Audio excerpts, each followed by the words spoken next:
Bless, nandyan na po yung mga bisita ko, si Bless at saka si Snow. Ayan po, si Snow yan. Mga pusa ng kapitbahay namin. Dito po sila nakikikain sa bahay. Minsan, pag gutom na po sila, pinapakain ko naman po yan sila. Teka, kukuha pa ako ng isang lalagyan. Wait. O, yung iba gusto po nila ng walang tubig. Ayan, bilis na.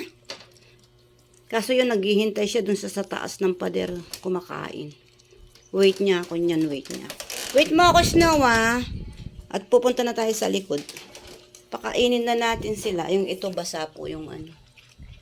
Basa. Kinagat yung liig mo. Sinong kumagat? Ito po si Bless.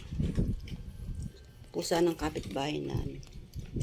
Kumakain siya dito pag gusto niyang kumain ng cat food.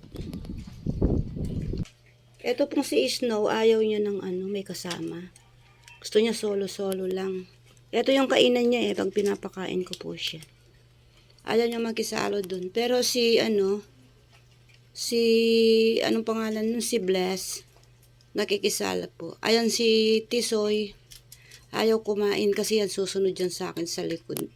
Pupunta ako sa likod eto na be, ato. Ayan po si Toby, hiniwalay ko siya kasi kinagat-kagat niya si B1.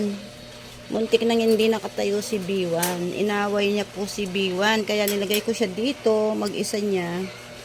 Tapos nakakatakas siya dito, kaya nilalagyan ko po ito ng kutsara. Yan.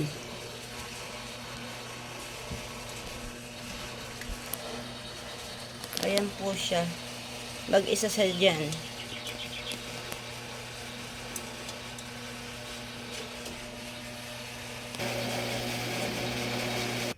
Ito naman po si Lucky.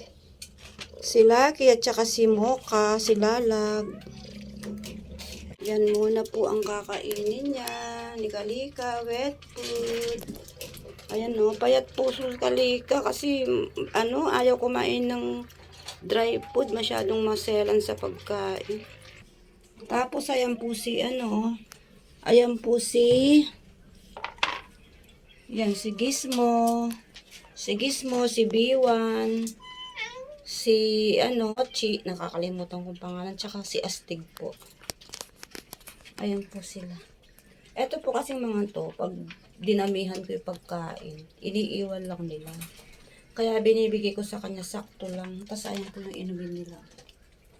Yan, ayan po si mahina lang kumain po itong apat, kaya medyo payat sila.